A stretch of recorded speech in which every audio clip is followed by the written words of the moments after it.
写的，俺们比的嘛不一定啊啥的。那没写过在都空的，那是大都把那三的，都你一家啊，这种嘛不啊，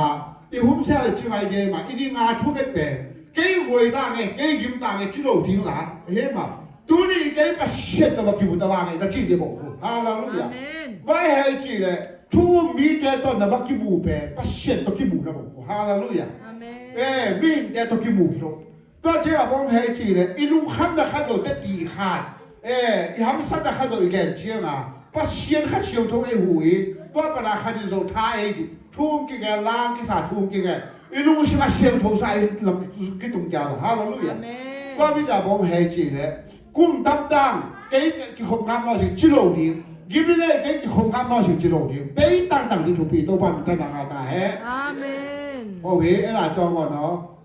จะเราดูลูกยามากบาเลสุดแล้วคู่น่าสู้เรากาลาผิดกว่าบีมอสีกะอาทิตย์จีนเราไปมาอามูเราสองตลุจะเราดูกะอูเลยอาทิตย์เนี่ยสุดแล้วมันสี่เนี่ยจะเราดูอาลูกจะเราดูตะแคงใจชูกะเมียงมาทาราผิดมาได้เนี่ยเสชิมาจะเราดูลูมิวตะการูกูวงกฤษยาฮอปีเนาะอภาพยาเย็นนามะตาโดนามะแต่ชิโนวิญญาณนามะเนี่ยปัจจัยปีบ่าวเราจะเรามาท่าเนี่ยใจบ่เนาะအခုဒီချိန်ဒီကာလဆိုလို့ရှိရင်ဒီတဲ့အတိုင်းပဲကာလကတစ်ခုပြီးတစ်ခုပြောလာပြီးရှစ်ဖြစ်တာတော့အများကျွန်တော်တို့ဒီတဲ့အတိုင်းပဲပြောစရာတော့မလိုပါဘူးဒီဟာနဲ့ပတ်သက်တာတော့ကျွန်တော်တို့ကျွန်တော်တခါတလေပြောဘူးတယ်တခါတလေပြောဘူးတယ်ဒီဒုက္ခတဲ့ရှောက်တဲ့ကိစ္စဘောနော်မလေးရှာမှာတချို့ဒီကဒုက္ခတဲ့မရှောက်ရှင်ဘူးကျွန်တော်ကိုယ်လည်းဖုန်းခေါ်တယ်ကျွန်တော်တကယ်ချင်းတယောက်ကျွန်တော်ဖုန်းခေါ်တယ်ဒုက္ခတဲ့ရှောက်ပါဦးဆို2004မှာကျွန်တော်သူ့ကိုဖုန်းခေါ်တာသူကကျွန်တော်ဘာပြောလဲဆိုတော့မဇွတ်ဆမလာချင်ဘူးလေပမာကိုပြည့်ပြန်သွားပြီတော့ပြောတယ်လူရရှောက်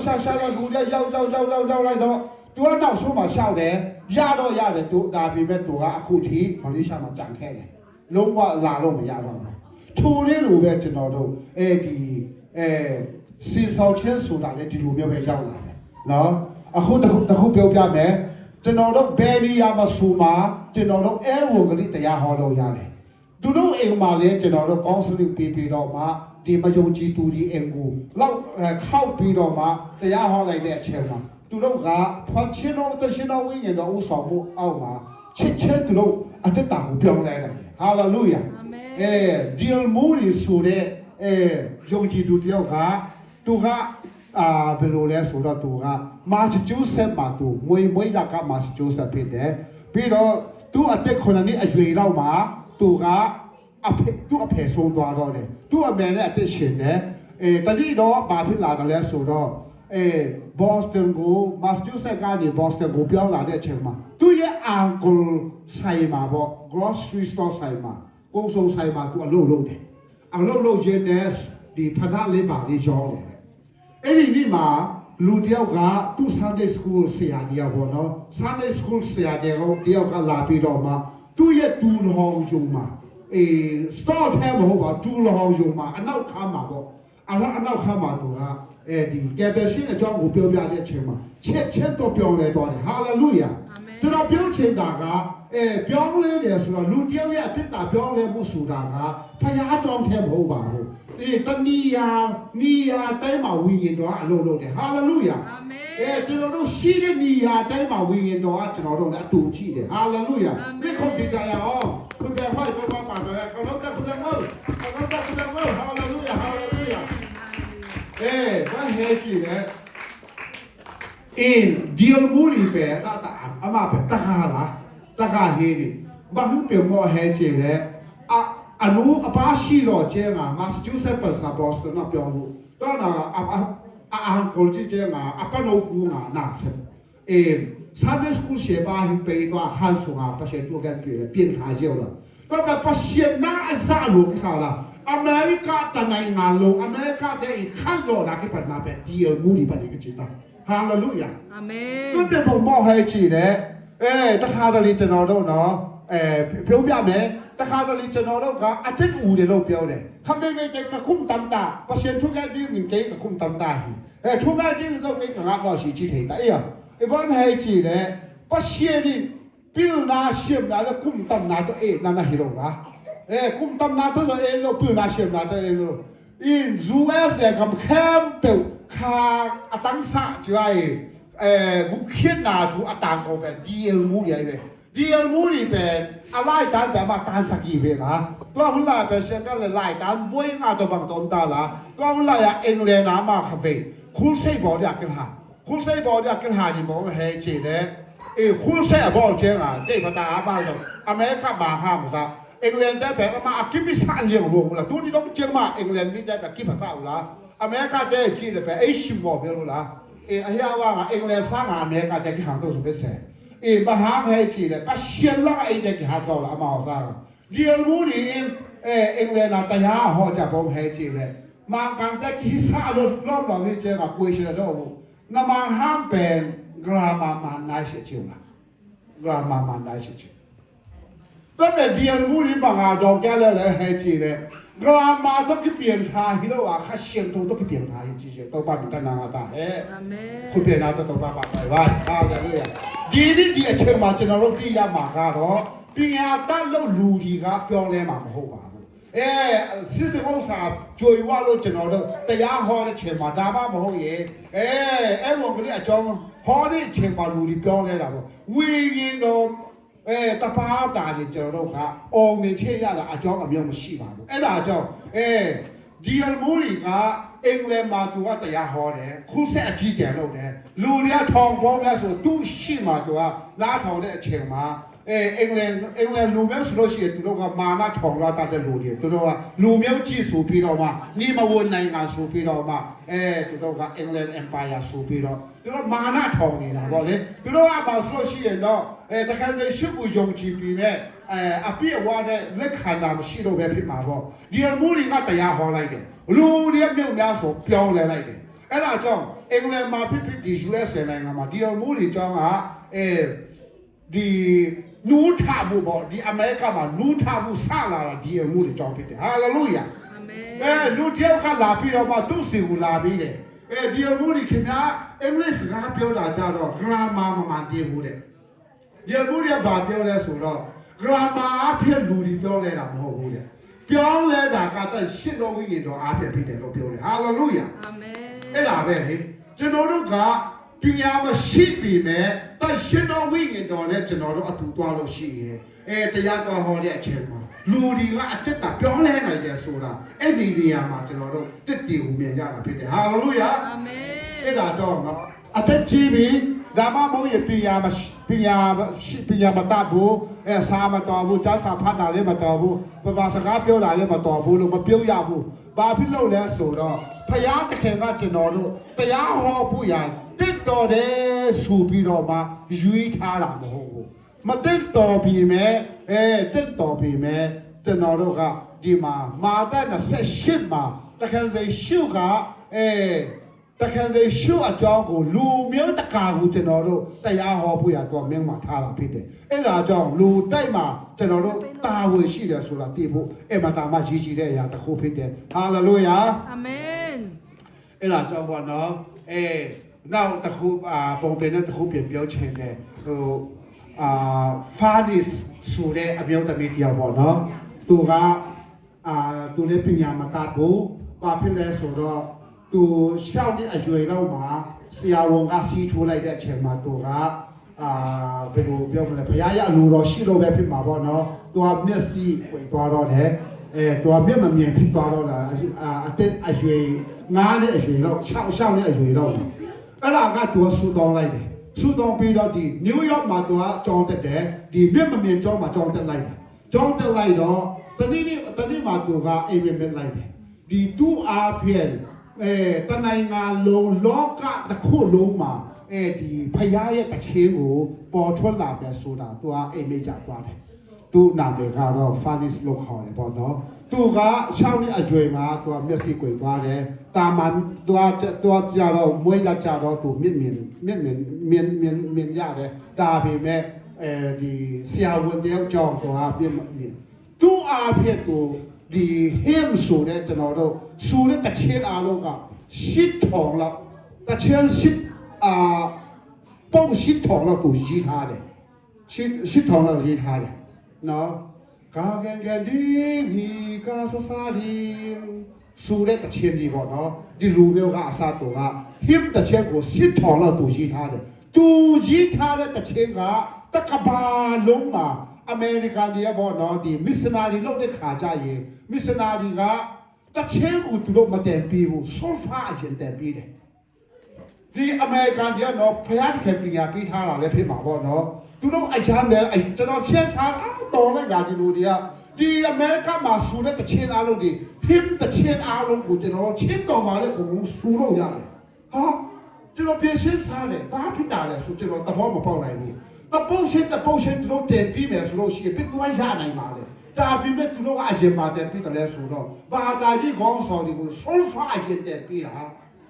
sulfur ရပြီဆိုရင်သူတချင်းကိုပြီးတဲ့ခါမှာအားလုံးဆိုလို့ရ hallelujah အာမင် ဒီမြင့်မမြင်တဲ့အမျိုးသမီးသူစထားတဲ့တခြင်းရှစ်ထောင်ပို့အပုတ်ရှစ်ထောင်ကျော်ကတကပါလို့ကိုပြန်လာပြီးတော့မှအခုချိန်ထိလုံးဝလူတွေကဆိုလီအတန်ချိုလီဖယားအတန်ကြားလီဖြစ်တယ်ဟာလေလုယာကျွန်တော်ပြောချင်တာကပါလဲဆိုတော့မြင်မမြင်တဲ့အမျိုးသမီးကဖယားအမှုတော်ဆောင်တဲ့ချိန်မှာတကပါလုံးပြန်လာတော့အလုပ်နေတယ်အဲ့ဒါစစ်ကျွန်တော်တို့မြင်တယ်မဟုတ်လားစားလို့ရတယ်မဟုတ်လားတောက်လို့ရတယ်မဟုတ်လားခြေတော့ကလှုပ်ရှားလို့ရတယ်စာကြည့်လို့ရတယ်စစာဖတ်လို့ရတယ်အဲ့ဒါဆိုပါဖြစ်လို့ကျွန်တော်တို့ကဖယားရဲ့ပြီးထားတဲ့ဉာဏ်ပညာအဖြစ်ဖယားရဲ့ပြီးထားတဲ့ကျမ်းမာကြီးအဖြစ်ကျွန်တော်တို့အဲ့ဘုံကလေးဘာလို့တရားမဟောပါလဲဟာလေလုယာကျွန်တော်တို့မှာတာဝန်ရှိတယ်ဟာလေလုယာနာဂိုင်စမာမာဒီတူပြီးရနာဂိုင်စမာမာဒီတူပြီးမိမလို့ခဘေဘေအီလာတူပို့တူရဲ့အချီမောလေမိမလို့ခလာဘောဟုပရှေရီမီတဲ့အစားချေကင်ဘန်တဲဇာကဟဲချေအထုပီတဲ့အစားကိုလို့ရဲ့တို့ဒီနန်းလေကေတော့တော့ပိုင်ဆောင်ထေလို့ရဲ့တော့ပိုင်တော့ရှင်ဖတ်တာဟဲ့အာမင်ကေဝေတာကေလိုက်ရှင်ထိုရှင်တဲ့ချီရှိဝတ်ခါရှင်ထိုရဲ့ဒီဟာလေလုယာတော့ပါနာဆန်ထေလို့ဟိမိမလို့တော့ခဒီလာတော့တူget at tu le tu ku pya la khe tu ki sa hi mo le to bi su a ma la a thei de lu pe ba he che le jam na ki tu pa jesu ke ya ka ga di e hi ka sa sa ri a che pe a ma la thei pe pe mo le ka ga di ki ka sa di ki mo le hallelujah amen a ma e kam jam na tu pa pe pe ngai lo ki mo le min mu lo no kha di la dom tu ke to le tu ke pe wa wo li de ha ho la hallelujah amen 一只講咁多人都是靠嚟講係住嘅，萬間這邊不先必標拿咗硬嘅，對面那這邊先間嚟端，得點啦冇個字，得點啦冇數下加數下，冇當一同胞當得嚟不夾啦，對邊你看不幾啥睇冇咩，諗唔諗個啥啦？不先那什麼路，還先從那什麼路啊？佢就叫路對邊，冇係住咧，萬間 missionary 乜啥點，阿拉hin路，阿hin路，阿蘇花hin路啥啦？對這個哎老闆咪嘛實在蘇花那題目，對這個阿蘇花到阿布到阿別人，對邊哎這話我哋基本上日得了成了啦，不先拿些這個咪都攞開咗啥題，咪表咪小細細些些，但咪圖表的一大就話知啦，多年能做到把啲嘅 feel 落的，哈利路亞，那當來你在到把啲上先，哈利路亞。ข้าไปดูประกอบอังดำโลตังเงงมาขาซาตรงที่บังเงงเนี่ยอีพอพี่สุงข้าอังดำโลเจ้าก็ข้าสร้างเงงละอ๋อเกมาดำโลมาตะกี้บังเงงโอ้แกเจริญนะข้าไปนี่บ้างอนุห้ามมาอนุเจียมมือเทใส่มาแล้วปากูจะอันนั้นปอดโดยหิมะเลยอัศดานะโอเคอัศดานะว่าไอ้จีเลยข้าบังทั้งมันลงจีไปไอ้ลุงน่วมลงทิ้งละเฮ้ยมาไอ้ย่างตัวไปบ่เฮจีดับไหนเป็นปีไรฮาเลลูยาดับไหนเป็นไรจีไปดูนี่อีดับเทน่ะไปตัวป้าที่งานน่ะเสร็จตัวไปเลยฮิโบตัวไปตัวเชื่อมต่างๆมาแต่สอบนี่เนี่ยเกียรตินาสุงะโน้ตเดเลยดูแคบเดียวว่าวุ่นเลยกูเขียนนาทุหิลวุ่นเลยป้ามินตาป้ามินข้าเชียงโทมินตัวนั้นวีพุ่งวุ่นจีน่ะมาแต่สอบนี่เนี่ยเกียรตินาดูนี่อีเซปดีดูนี่เนี่ยสอบนี่เนี่ยกูคุมอีเซปดีแต่มีละฮาเลลูยาอีฉันแต่ละอุปนุนังแก่เนี่ย一边拿到先拿到三楼系统的啊，记得好，哎呀，送了白的记得哟，一边拿先拿到一些配饰来，送了白的有三的，哈利路亚。这家我们还记得一包别的啊，刚说的我的你啊你。伊拉我嘅學過嘅字，能被人的技能分別不先拿着告訴你，哈利路亞。對人哋嚟講啊，我本年幫住話嘢，都把ทุกภาคต่อขาทุกมั่งขังตัวแซมเนี่ยว่าเสนาก็ใส่สุงวแต่ยาหอเป็นในตู้บุบยาขึ้นถังละโซเดล่าขึ้นถังยี่มองไหมบ้าจะวิวตรงอินแม้แต่มีเจ้าช้างเราเป็นทางเท่าไหร่แม้แต่มีเจ้าอามาวิวต่างหากยี่มองไหมฮาเลลูยา不先睇希望咧，今年年个基本，然后到路去咱们六鬼马睇路，你睇嘛？看不得去咱们六鬼马睇路，最好得去咱们睇路。不先个睇家帮别话了这，不先你啊路都阿拉上去了嘛，哈利路亚。多你那咱们打拿说啊，看被正，路看心看嘛有打架的，มีแต่ไอ้ชิมมอสามมีแต่ไอ้เนี่ยมูสามเนี่ยที่คดีคือต้องไปอังหลับสางนะที่เป็นนางมาเลยนางมาน้องนาพลพนันนะผู้สวดที่ต้องไปดีฮาเลลูยาน้องนาพลภาษาต้องไปนะสุดที่ต้องไปดีที่คมนาด้วยไปดีทุ่งไงดีตัวเจ้าปัสเชียนี่สเต็ปไปสเต็ปมาหลับสางเนี่ยฮีไอ้มาเลยไอ้มาที่หลับสางเลยเป็นลูกว่าที่แซมละไอ้มาเลยไอ้มาที่หลับสางเราดีต้องไปหลับสางดีฮาเลลูยาต้องไปหลับสางต้องเลยต้องไปไอ้เจ้าหลับสางดีฮาเลลูยาคุณเป็นอะไรต้องไปปากเสียงว่าฮาเลลูยาฮาเลลูยาฮาเลลูยาฮาเลลูยาကျွန်တော်တို့နော်ခုကျွန်တော်တို့ချင်းမျိုးချင်းမခံတဲ့ဘုရားတကယ်ချင်းမျိုးချင်းခံပြရမတာမကြီးကြီးတဲ့အရာတစ်ခုဖြစ်တယ်။ဘာဖြစ်လို့လဲဆိုတော့ခုချင်းမျိုးချင်းခံချင်တယ်ဆိုတော့ကျွန်တော်တို့အောက်ဘက်ကိုကြာဖို့အလားပါရှိတယ်။အဲ့ဒါကြောင့်ပေါ့နော်ဘာပဲဖြစ်ဘုရားတကယ်ကိုကျွန်တော်တို့ကူးကွယ်ပြီးတော့မှနာဝိညာဉ်တော်လည်းကောပေါ့နော်အားလုံးအစိတ်အမျိုးလုံးအကျုံးမဲ့နေပေါ့ကျွန်တော်တို့ဖရားတခင်ကိုကူးကွယ်တဲ့အချိန်မှာကောင်းချီးပြီးချိန်တဲ့ဖရားတခင်ကကျွန်တော်တို့အစင်တဲ့ဖြစ်တယ်ဟာလေလုယာဒီဆိုလို့ရှိရင်ဘာပဲဖြစ်ဖြစ်ကျွန်တော်တို့ပြန်ပြီးတော့ကြိုးစားမယ်တောက်ကြနေဆူတောင်းတာဘုဒ္ဓဟူနေဆူတောင်းတာဆိုရှင်ကျွန်တော်တို့ပြန်ပြီးတော့စားမယ်ဘာဖြစ်လို့လဲဆိုတော့ဒီနေ့ဆိုလို့ရှိရင်ကျွန်တော်တို့ကောင်းကြည့်ရတဲ့နေ့ဖြစ်တယ်ဟာလေလုယာကောင်းကြည့်ရတဲ့နေ့သူဘာကခုကြည့်ဖို့ခါနေထုံးသူဘာကကိုခုမဲ့ทุพงาโกมกองจียาได้นี่พิเดทุกขาออกใจเอา1 2 3กองจียาได้นี่พิเดกองจียาได้นี่พิเดกองจียาได้นี่พิเดจะนอน2026มาဆိုရှိရဲ့ကြီးမာတဲ့กองจีเป็นกะลาကိုအတင်းတော်မှာရောက်လာမှာဖြစ်တယ်အများကြီးရောက်လာမှာဖြစ်တယ်ကျွန်တော် vision နဲ့မြန်ပြီးသွားပြီဒါပြီးမဲ့တီကတစ်ပင်ပေါ်မှာစားလို့ရပြီအချိန်တန်လာပြီဒါပေမဲ့လူတွေတွားမခူးဘူးဆိုရှင်စားလို့မရဘူးဒီတီကကျွန်တော်ပတ်သက်တဲ့ဘူးဝင်လာမှာမဟုတ်ဘူးလူတွေတွားခူးရမှာဘယ်လိုခူးရမလဲဆိုတော့နော်လက်နဲ့ခူးရမယ်ပတ်သက်တဲ့မှာထဲရမယ်အဲ့ဒါမှစားလို့ရတာထိုနည်းလူပဲကျွန်တော်တို့ကကောင်းကြည့်ရမယ်ဆိုပေမဲ့ကုဘကပါဒီလို့ရမယ်ဆိုတော့တွားခူးရမှာဖြစ်တယ်ဟာလို့ရဘယ်လိုခူးရမလဲဆူတောင်းမယ်ဖျားရှင်ရှိမှာဆူတောင်းမယ်အဲ့ဒါခူးတဲ့နည်းရှိတယ်အဲ့ဒါကြောင့်ပေါ့နော်ဒီနေ့ဆိုလို့ရှိရင်ဖျားသခင်ကကျွန်တော်တို့အတင်းတော်မှာကြီးမားတဲ့နမိတ်လက္ခဏာအများကြီးပြုတ်ချင်တယ်ဟာလေလုယာအာမင်ကြီးမားတဲ့လက္ခဏာကျွန်တော်ပေါ်မှာလည်းအများကြီးပြုတ်ချင်တယ်ဟာလေလုယာကျွန်တော် vision ကြတော့လာအများကြီးရှိတယ်ဒါပေမဲ့ကျွန်တော်အကုန်လုံးလူတွေမပြောပြဘူးဖျားသခင်ကကျွန်တော်ကိုပေါ်ပြထားတာအများကြီးရှိတယ်ဒါပေမဲ့ကျွန်တော်လို့ရှိမှာအကုန်လုံးမပြောဘူးဒီကျွန်တော်တို့အတင်းတော်ကဒီနေ့2026ကတကယ်ပဲကြီးမားတဲ့ကောင်းချီးမင်္ဂလာခံစားတဲ့နေ့ဖြစ်တယ်ဒါပေမဲ့ကျွန်တော်တို့ဘက်ကဘာလို့ရမလဲဆိုဆုတောင်းမယ်ဖခင်ကိုချီးမွမ်းမယ်ဖခင်ကကျွန်တော်တို့အတူကောင်းချီးပြီးသားဒါပေမဲ့ကျွန်တော်တို့စီကိုမရောက်သေးတာပဲဖြစ်တယ်ကျွန်တော်တို့စီရောက်ဖို့ရဆုတောင်းကြတယ်ဟာလေလုယာအာမင်အေးမကူငါအန်တုန်နာဒီရှင်ကပဲအနေဒီတဲ့အဝလောကျငါနဲ့ခေပလာရှင်ကကံစွမ်းလို့အေးတော့မှာပါအထူးဖားပဲအုံးဆုံးအရာအေးမအလော်ဒီထူပေးတာဒါကြောင့်ဘာတော်လို့ဒီဟဲချီတဲ့ခါကံစွမ်းလောတာဒီပဲခါထုရှင်တဲ့လောဟာလေလုယာခါထုရှင်တဲ့လောဒီတော့ပါတယ်ဟီဒီပေါ်ပြီးချမ်းတော့အင်းကွန်ကျဲတာအင်းဆူကျဲတာအပါစနေကျဲတာသူအပေါ်ပြီးဆိုရင်ထုံးတဲ့ဒီဟိုဒီကပေါ်ဟဲချီတဲ့ green card ငါဆိုင်တော့ရှင်လို့တဲ့ရောဒါကျဲငါနာတူဆုံး status 嘛哪一大到就没有，除那个别妈妈的，把这孩子嘞，一开会被顿好来妈妈接呀，一开会被好来妈妈，一边去学这嘛种，一边说还要出一个定啦，那现在啊个冷边啊，还想出来一个呀，个都比啊，我们孩子嘞，一到伊拉的，以色列的，阿贝国家啊，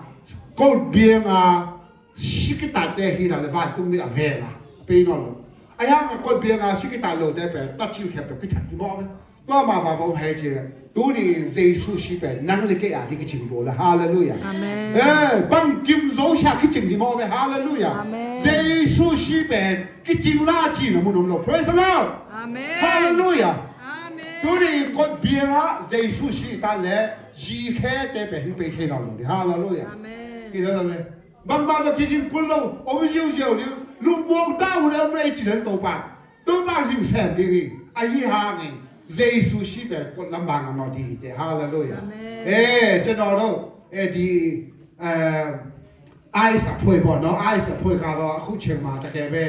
特嘅特點個變難啲咧，路啲個特啲攀啲咯，就揸下咧，特別咩，即係都你嘅你啊，但係嘛，即係都即係需要對到搭鋪都鋪支持咧。အဲ့ဒါမှကျွန်တော်တို့ကဘာမှသူတို့ကလုပ်လို့ရမှာမဟုတ်ပါဘူးသူတို့ဖမ်းချင်တဲ့လူတွေကကျွန်တော်တို့မဟုတ်ပါဘူးသူတို့ဖမ်းချင်တဲ့လူကလူမျိုးတစ်မျိုးရှိတယ်ဒါပေမဲ့အဲ့ထဲမှာကျွန်တော်တို့ပါနိုင်တယ်ပေါ့နော်မပါဘူးရ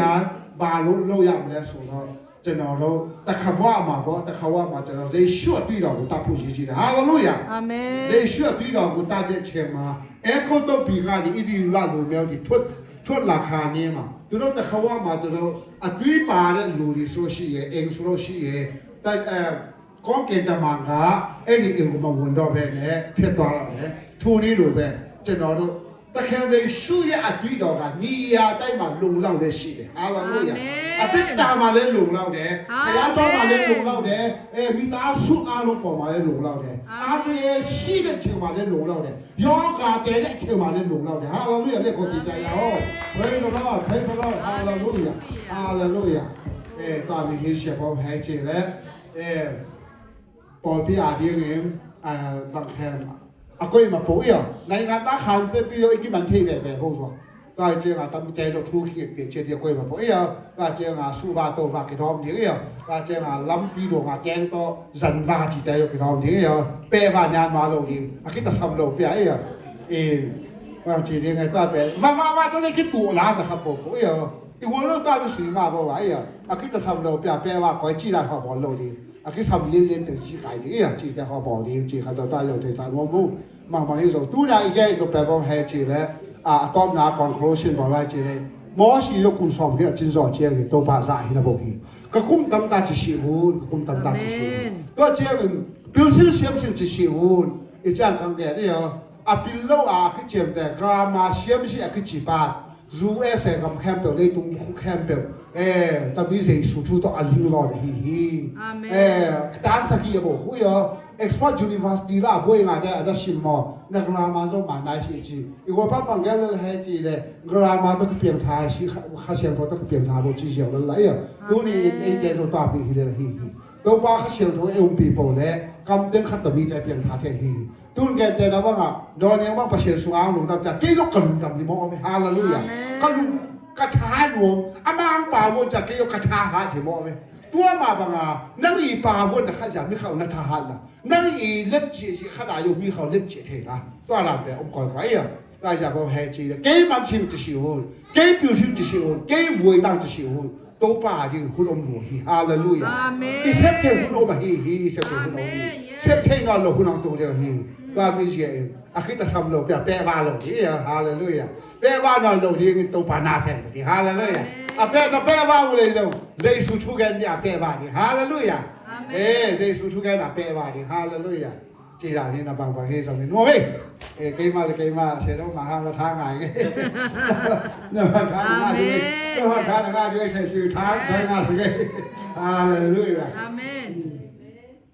လောမဟေးဆောင်နေမိတဲ့မဘာကံထူပြီးလို့อีพอพี่กิมาบ้านก็มีจุนทีเบทุบีฮาเลลูยาอาเมนอีพอพี่กิมากินแง่งงูดีกิควงแง่งงูดี ขัดเลยขัดมอนกกูเลยกิต้องปั่นแง่งูดิวต้องปั่นมาช่างทุกปีสิจิโร่ดิวขัดเลยขัดกิตัวเขียวนกเลยกิต้องปั่นแง่งูดิเกมมอเฮอมอกิตูเงียดิฮาเลลูยาตอนนี้ทุกปีเลยเกมมอพวีบาฮักเฮจีเลยโซน่าอินเกมมอฮิบวีตุยปีสวยเขียวจะสิเลยมีตั้งปีขัดสิทิ้งละโซน่าจริงยังแค่ดีเกมมอพวีตุยปีสวยเขียวจะเจ้าอามาอยู่หิงเว่ตุยปีตัวเต็มบอตัวตรงที่แค่ตัวหิงเว่ฮาเลลูยาตาบีจะกินยังแค่นาแบบทุกปีมาเฮตัวไปตัวเซมซาตาเฮเลยเว็บปีตัวไปเนี่ยอารมณ์มา